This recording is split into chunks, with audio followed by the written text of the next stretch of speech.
Comentábamos en nuestra previa sesión que cuando nos involucramos en la práctica de pacificación, pretendemos fortalecer dos factores o estructuras de la conciencia: la recolección, lo que llamamos smriti en la en la lengua sánscrita, tempa en la lengua tibetana, y lo que llamamos introspección o samprayana. La primera de las mismas se refiere a esta función de la conciencia que le permite con cercanía firmemente asirse del objeto de atención y de perderlo, volver al mismo. Y la segunda representa el instrumento a través del cual nosotros mantenemos cercana vigilancia de la continuidad, y me gusta concebirla así, la integridad de la atención. Ahora, en consecuencia de la disfuncionalidad que temporalmente a nuestra mente aqueja, nos vemos expuestos a una variedad de obstáculos que precisamente fragmentan o rompen o interrumpen la integridad de la atención. Y es importante, de forma recurrente, uno de los objetivos primarios del entrenamiento mental es este: el volver la atención, precisamente el vincularla de nueva vez a su objeto de atención o interés en general. Para ello es importante tener presente cuáles son los obstáculos que recurrentemente aquejan o debilitan a la integridad de la atención, como también tener presente cuáles son sus primarios antídotos, ¿no? Y esto es algo que comúnmente en la tradición contemplativa del budismo se aborda desde dos diferentes perspectivas. En la primera decimos que el primario obstáculo que debemos de atender y corregir es la pereza, ¿sí? Digamos que en este contexto la misma se refiere a la inhabilidad del practicante, esto es, el meditador, el contemplativo, para comprometerse con la importancia de la práctica y ulteriormente desaprovechar pues el espacio de la misma para simplemente fortalecer la indiferencia, la pereza, la inactividad o la disfuncionalidad de la atención en general. Evidentemente existen diferentes tipos de pereza. La pereza que tiene como motor la eh, autodevaluación, la noción en torno a la idea de que nosotros eh, estamos intrínsecamente incapacitados a desarrollar, cultivar, refinar o perfeccionar la atención, lo cual pues se contrarresta en esencia a través de explorar la naturaleza de la mente, a través de develar cómo las distintas aflicciones mentales y emocionales que la afligen son temporales y relativas, que en efecto no existen de forma intrínseca, no eh, comprenden, digamos, que una dimensión estructural de la mente y su continuidad, sino que en la misma tan solo se presentan de forma temporal y emergen en dependencia de una variedad de condiciones y circunstancias, lo cual en esencia revela que nosotros podemos disminuir la intensidad con la que nos aquejan o afligen, que podemos inhibir temporalmente su continuidad y ulteriormente tenemos el potencial y la habilidad de erradicar estas disfunciones y limitaciones de la mente en su totalidad. Otro tipo de pereza es aquella que está animada simple y sencillamente por la distracción y naturalmente la misma opera con base quizá en la inhabilidad del practicante de dotar a la práctica de la importancia, relevancia o prioridad que la misma debiese de tener. Así entonces en la tradición budista se dice que un antídoto que podemos emplear para superar ese tipo de pereza es reflexionar siquiera por un momento acerca de la fragilidad de la vida, la enorme oportunidad con la que ahora contamos, la diferencia entre el placer único y genuino, de lo que estaremos hablando en nuestras próximas sesiones, y a través de ese medio fortalecer el espíritu de la emergencia, la renuncia, que opera como el fundamento y como la fuerza motivacional fundamental para la práctica en general. Un segundo veneno, un segundo obstáculo, es descrito como el olvido del precepto. En esencia se refiere a un evento que comúnmente aqueja al contemplativo, particularmente cuando este es uno introductorio, ¿verdad? Y es el olvidar la técnica de meditación o simplemente crear o fabricar una aproximación particular meditativa, ¿sí? Esto es, durante la sesión meditativa, olvidarnos de lo que tenemos que hacer, ¿verdad? O crear nuestra propia técnica de meditación, que en esencia es una pérdida de tiempo, ¿sí? ¿Cuál es el antídoto? Recordar la técnica de meditación, que es precisamente aquella en la que se nos guía durante la fase inicial de este tipo de práctica en general. El tercero de los venenos es aquel que está detonado por el hundimiento mental o la lasitud y la extremidación o el diálogo interior. En primera instancia es esencial tener en cuenta qué es lo que caracteriza a esos venenos, qué los anima y por tanto cómo los podemos contrarrestar. Como punto de partida, la extremidación es en esencia consecuencia de la tensión o constricción mental. Y dado el hecho de que esta experiencia es la que opera como detonante de ese problema, el antídoto es la relajación, ¿sí? Sin embargo, cuando nosotros nos relajamos en demasía, existe simultáneamente el peligro de perder la claridad mental y por tanto la atención o la recolección, por lo que tendremos que, eh, pues de nueva vez, eh, imprimir a la práctica cierta viveza, alerta o claridad y tendremos que estar oscilando o modulando o equilibrando estos dos extremos de forma recurrente. El motor del hundimiento de la lasitud es precisamente el simplemente liberar a la mente en demasía y por lo tanto el antídoto primario es restringir la atención un poco más, ¿sí? Insisto, si se restringe en demasía, esto detona la extremidación, si se suelta en demasía, esto detona el hundimiento mental. Así que tenemos que encontrar, y no lo podemos hacer más que a través de ensayarlo, ese punto preciso intermedio que sustancia y fortalece la auténtica presencia o la recolección en general. Ahora, cuando somos presa de la extremidación, podemos también aplicar otra colección de antídotos, volver recurrentemente la atención a la postura corporal, cerciorarnos que la misma sea lo más cercana posible a la de los 7 puntos del Buda Vairochana, que expresa, por un lado, el sentido de profunda relajación, pero al mismo tiempo uno de alerta, claridad y viveza en la atención en general.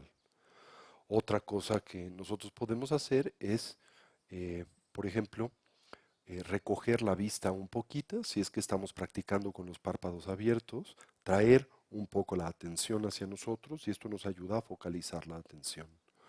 Podemos simultáneamente colocar la atención en el área umbilical.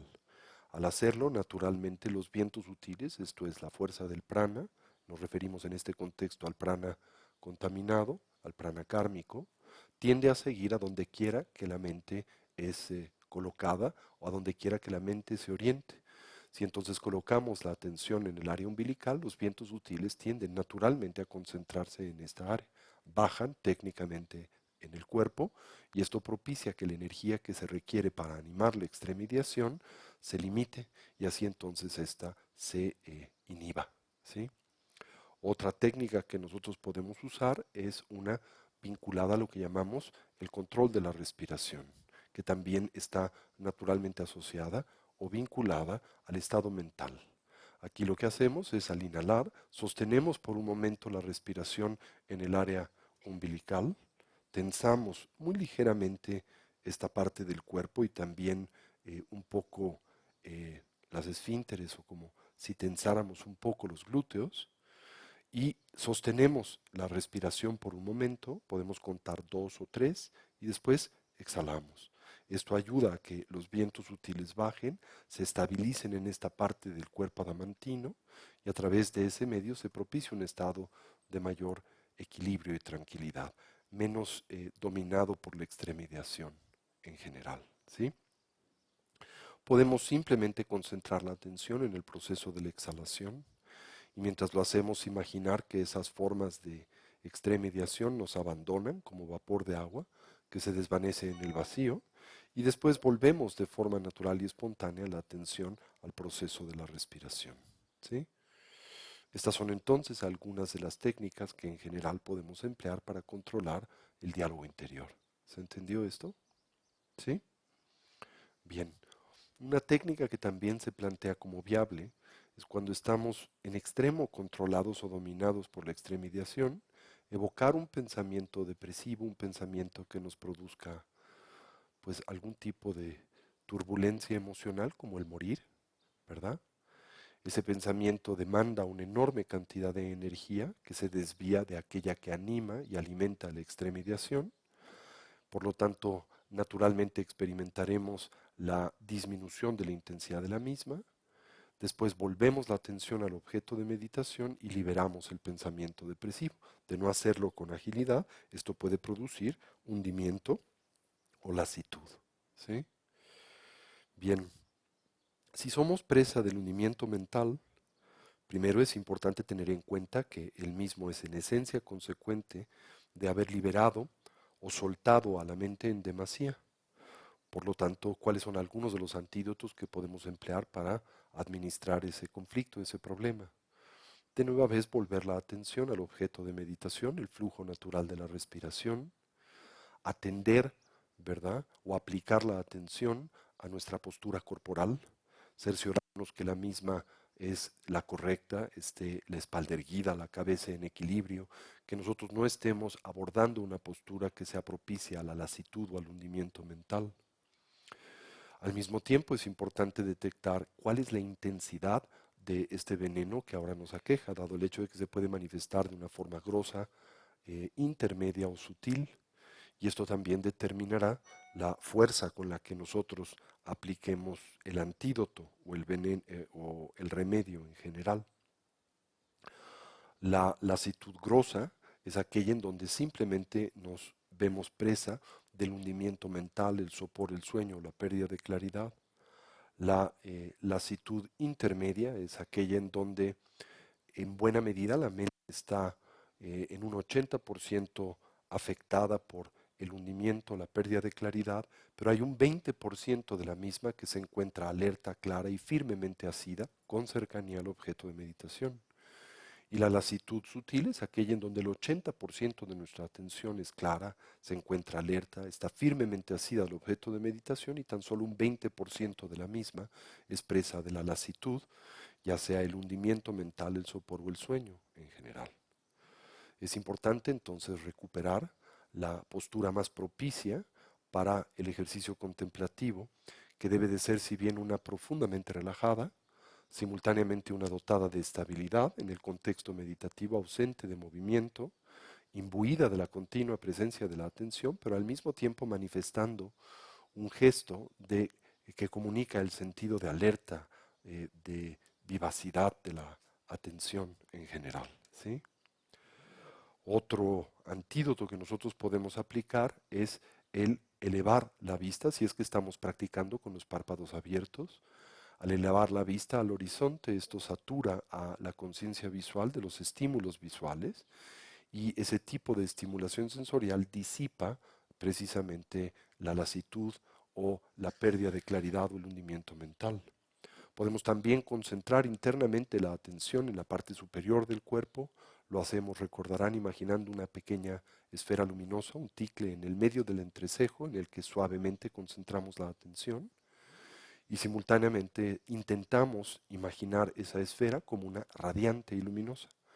Lo radiante y luminoso de la esfera disipa el hundimiento mental en la dimensión de la propia conciencia y el concentrar la atención en la parte superior del cuerpo hace que el prana o los vientos sutiles suban por el cuerpo y propicien de nuevo un estado de alerta, de claridad y de atención en general.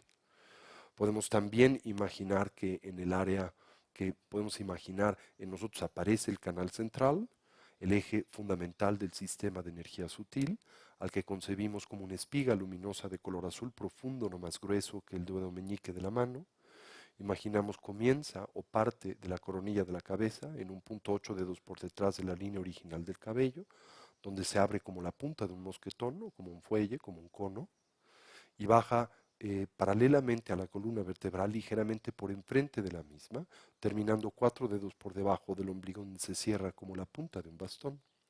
En el medio del canal central, a la altura del corazón, imaginamos una pequeña esfera luminosa de color blanco, con la que nos identificamos. Somos esa pequeña esfera luminosa, que es simbólica de la naturaleza esencial y fundamental de la mente, que reside a lo largo de la vida en el medio del canal central. Y con cada inhalación imaginamos que esta esfera luminosa que somos nosotros empieza a ascender por el canal central hasta que arriba al área del entrecejo.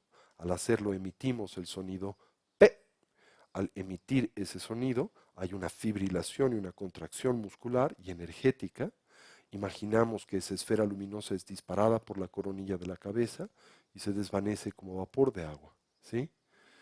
Como si fuera una ballena que saca el aire por su orificio respiratorio, ¿no?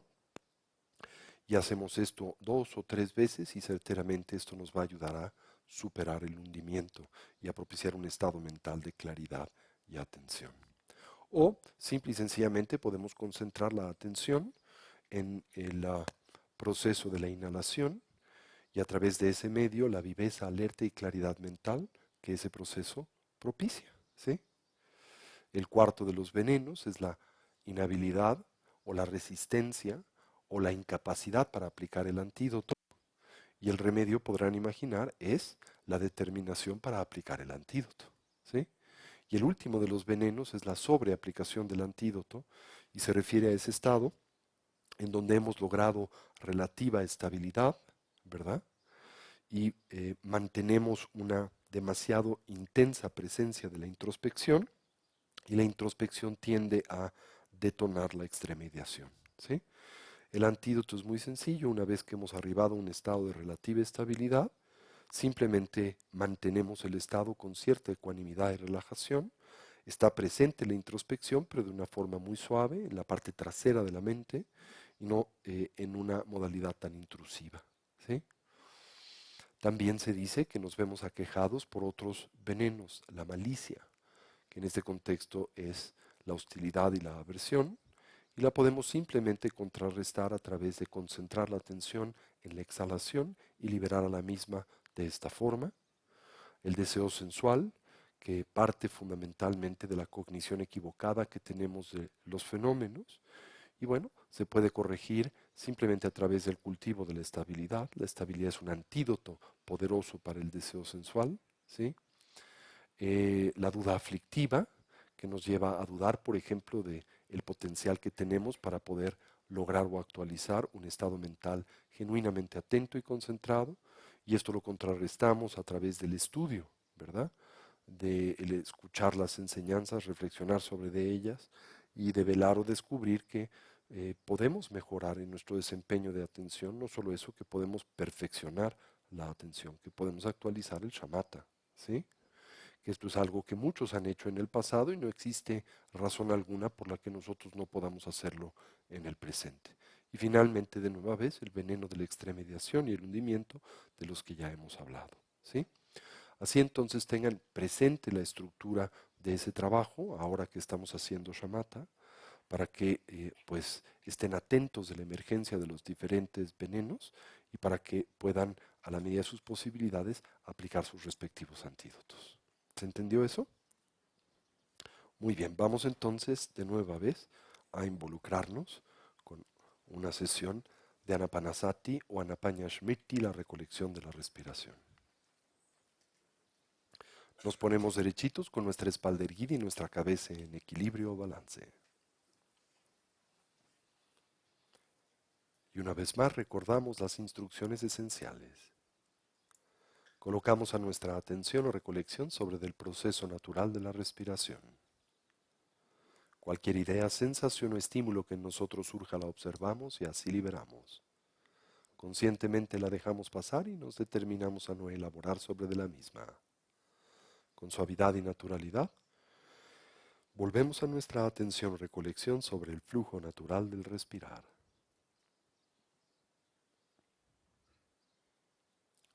Asentamos simultáneamente a la respiración en su ritmo natural y atendemos a la esfera de las sensaciones táctiles, en especial aquellas naturalmente asociadas o vinculadas al proceso de la respiración, comenzando por la relajación. Metódicamente recorremos a nuestro cuerpo desde la coronilla de la cabeza hasta las plantas de los pies. Donde hallemos o podamos identificar cualquier elemento o rastro de tensión o ansiedad, lo relajamos. Si se nos facilita, podemos imaginar que al inhalar en nosotros penetra luz y claridad, y que la misma se vierte sobre de esos puntos de tensión y ansiedad, los relaja, los ilumina y distiende. Al exhalar imaginamos esta tensión nos abandona, como vapor de agua que espontánea y naturalmente se desvanece o diluye en el vacío. Simultáneamente mantenemos a nuestra recolección o presencia mental firmemente asida sobre el objeto de meditación, la respiración, mientras cultivamos una actitud de atención introspectiva, dirigida siempre hacia la emergencia de los diferentes obstáculos que sabemos dificultan, obstruyen y obnubilan a la práctica, sobre los que aplicamos sus respectivos antídotos. Como muestra de experimentar extremediación, nos concentramos en la exhalación, y así en la sensación gradual o progresiva de tranquilidad y relajación que le acompaña. De ser presas del hundimiento mental, el sopor sueño o la mera pérdida de claridad, nos concentramos en la inhalación, como en la viveza, alerta y claridad mental que esta propicia. Orientamos a nuestra mente y cuerpo hacia su estado natural, del todo relajado, libre de tensión, estable y quieto, alerta y lúcido, mientras atendemos a la respiración con una actitud libre de aferramiento y distracción. Con esta instrucción presente en silencio por unos minutos, nos dedicamos a esta práctica.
Toda la atención sobre el respirar.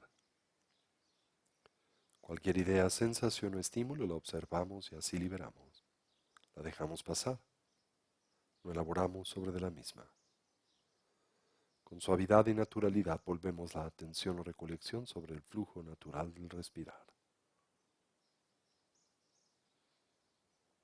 Recorremos a nuestro cuerpo desde la coronilla de la cabeza hasta las plantas de los pies.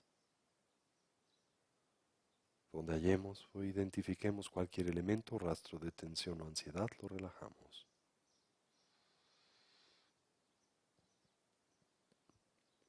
De experimentar extremediación, nos concentramos en la exhalación.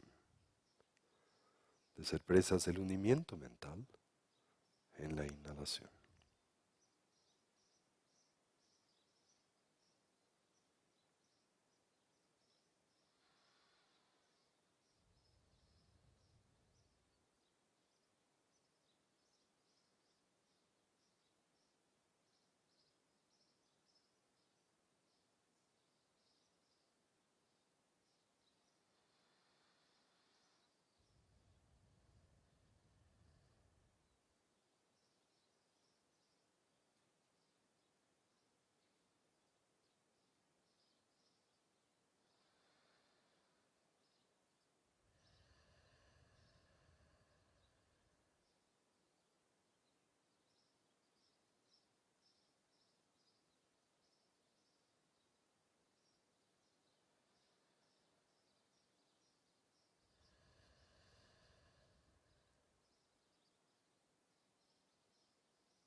Recorremos a nuestro cuerpo desde la coronilla de la cabeza hasta las plantas de los pies.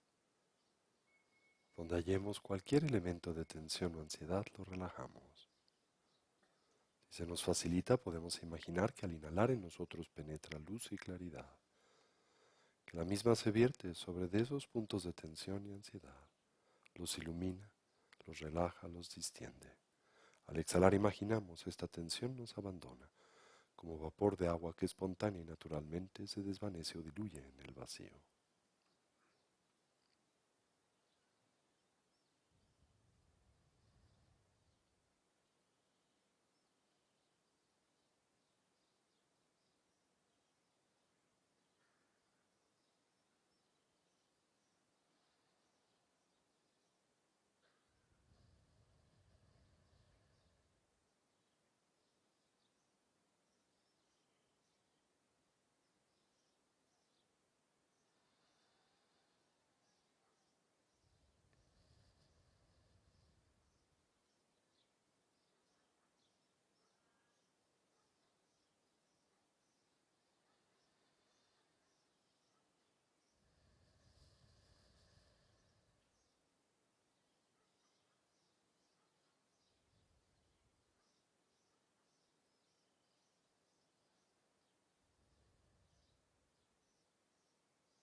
Fortalezcamos ahora la estabilidad.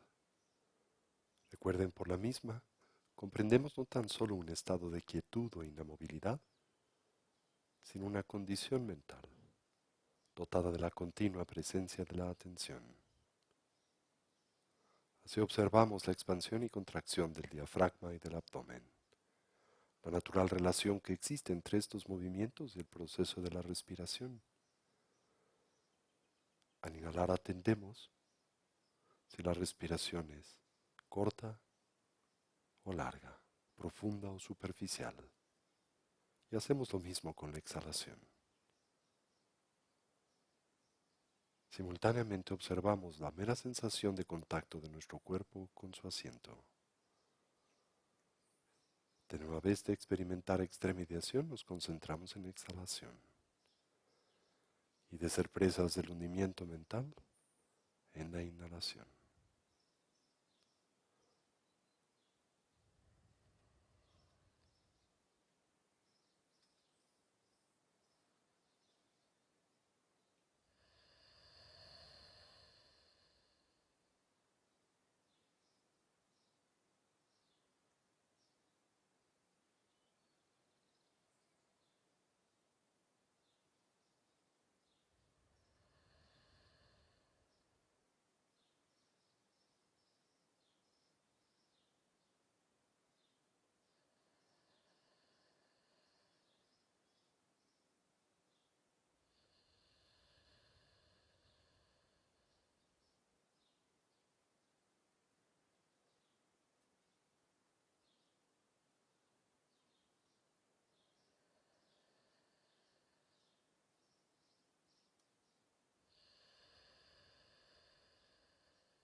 Fortalezcamos ahora la viveza, alerta y claridad mental, estimulando temporalmente a nuestra conciencia. Atendamos así el ingreso y salida del aliento por la punta de las narices o el labio superior. La mera sensación de contraste en la temperatura del aliento al entrar y escapar por las fosas nasales.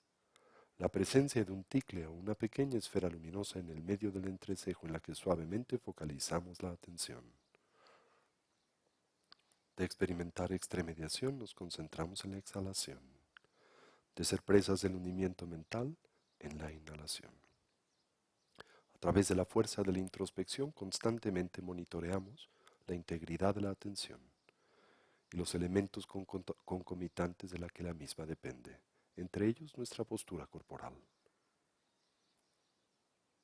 Descansamos a nuestro cuerpo entonces en su estado natural, del todo relajado, ausente y libre de tensión, estable, quieto, inamovible, imbuido de la continua presencia de la atención, y en una postura que comunica una actitud de alerta y vigilancia.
De experimentar extremediación nos concentramos en la exhalación. De ser presas del hundimiento mental, el sopor, la pérdida de claridad, inclusive el sueño, concentramos la atención en la inhalación. Usamos a la misma como un instrumento para darle alerta, claridad y vigilancia a la mente.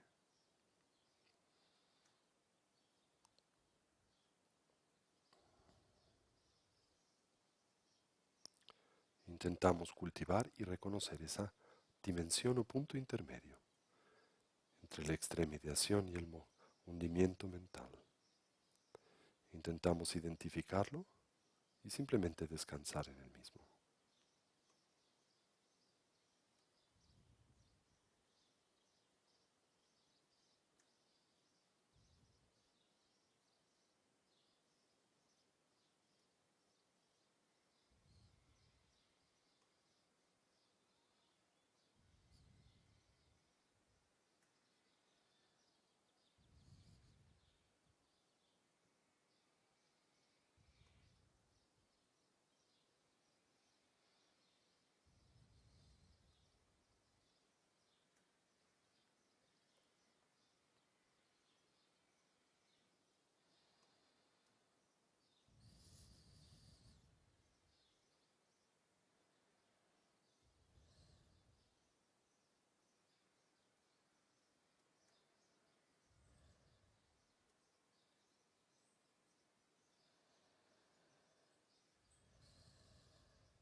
Podemos aplicar cualquiera de los distintos antídotos recomendados para aliviar, ya sea el hundimiento mental, la lasitud o la extrema ideación.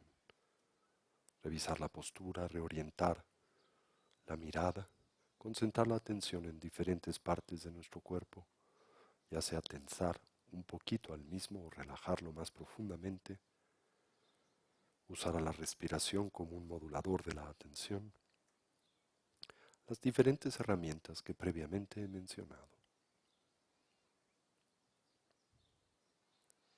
Buscamos un estado físico y mental profundamente relajado,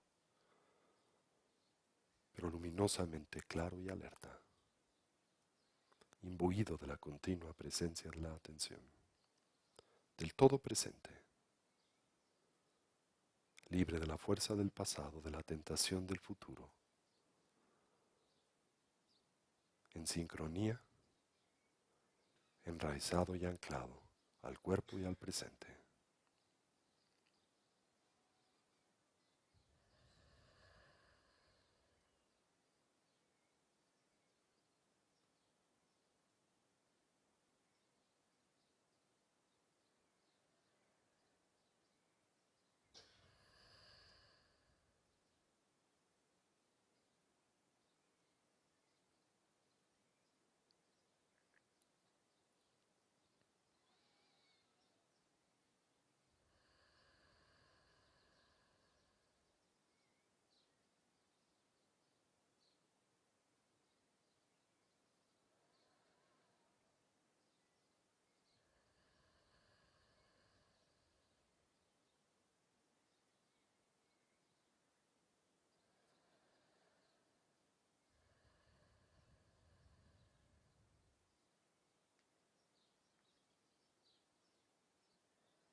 Y ahora imaginamos en el medio del corazón, en el pecho, a la altura del mismo, aparece la figura de Shakyamuni Buda. Le concebimos radiante, translúcido y luminoso. La síntesis de los distintos potenciales, físicos, mentales, comunicativos que en el camino o sendero deseamos actualizar y obtener.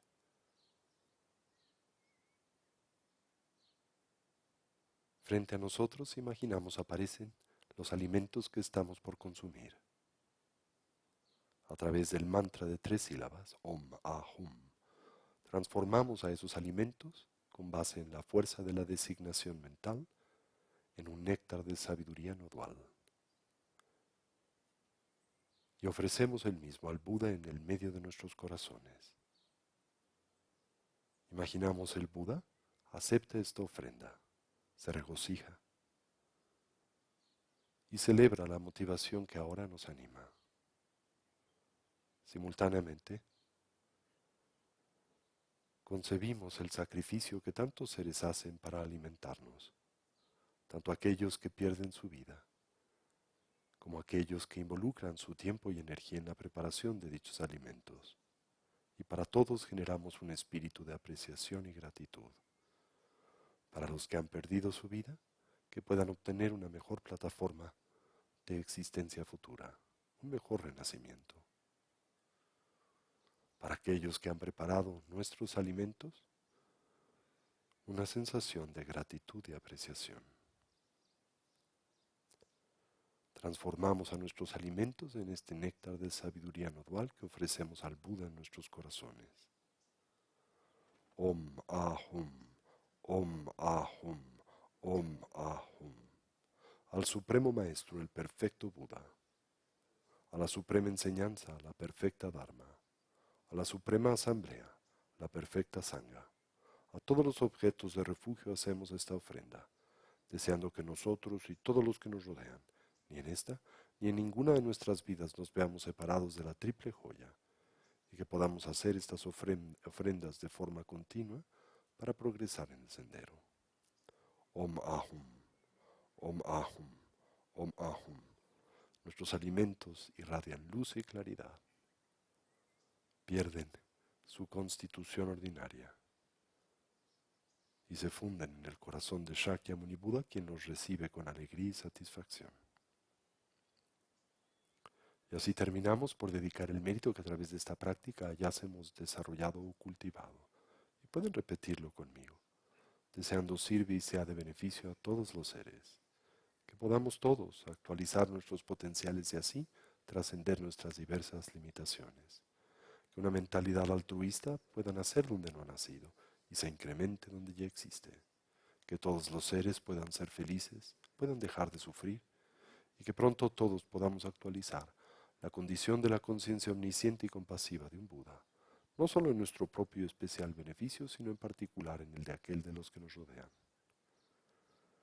Imaginamos del centro de nuestros corazones irradia un intenso haz de luz blanca, el cual se extiende hacia todos los seres, mundos y dimensiones, y se funde en especial en aquellos que más la necesitan, los que sufren de hambre y de enfermedad, los que transitan inconscientemente por el estado intermedio entre la vida y el renacimiento,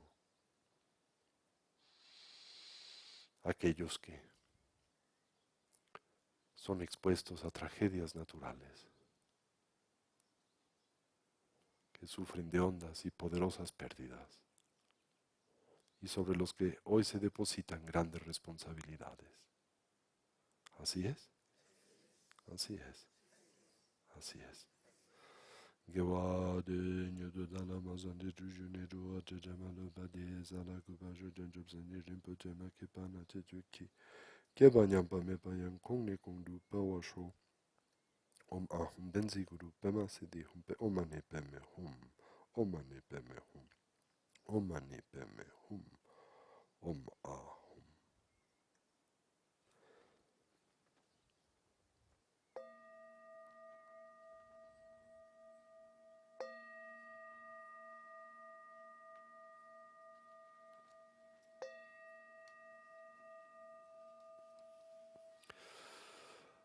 Entre ustedes, ¿quiénes conocen la práctica o la yoga de las 9 respiraciones? Y me levantan la mano. ¿Y quiénes no la conocen? Okay. Brevemente, en nuestra próxima sesión, doy una instrucción o explicación en torno a la misma para que podamos estarla empleando al inicio de todas nuestras sesiones. El objetivo de este tipo de práctica, que se basa en el pranayama, el control y la administración de la respiración y así también la injerencia que a través de este medio ejercemos sobre el prana o los vientos sutiles, la idea es equilibrarlos y a través de ese medio de balancearlos, propiciar la emergencia de un estado mental lo más lúcido, pero al mismo tiempo lo más estable y tranquilo posible. ¿Sí?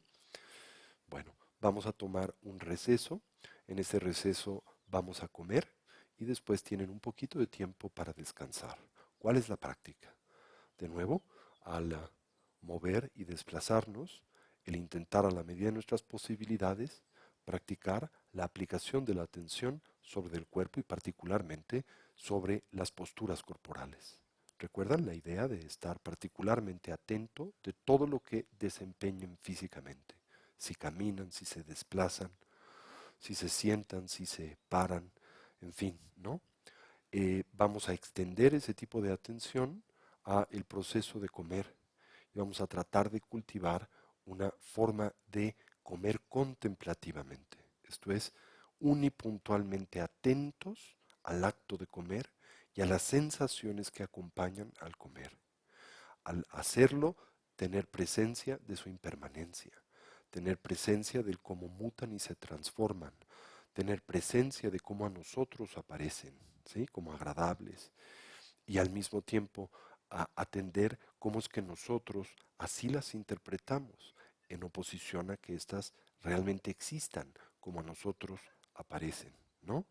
Y recuerden la idea de mantener esta sensación de ensoñar el mundo y de ensoñarse a ustedes mismos. El conservar una sensación de identidad como translúcida y luminosa, como si fueran un cuerpo de sueño, y de percibir lo que les rodea como ausente de sustancialidad, como ausente de realidad objetiva. ¿Se entiende la instrucción? Intentemos esto. Evidentemente van a olvidarlo y entonces volvemos la atención a ese proceso tantas veces como sea necesario. Si están cansados, tomen una pequeña siesta, ¿ok? Y al tomar la siesta, generen el deseo de tratar de hacerse lúcido en su siesta, ¿sí? De detonar la lucidez dentro de la misma, de aprender al sueño como un sueño, ¿ok?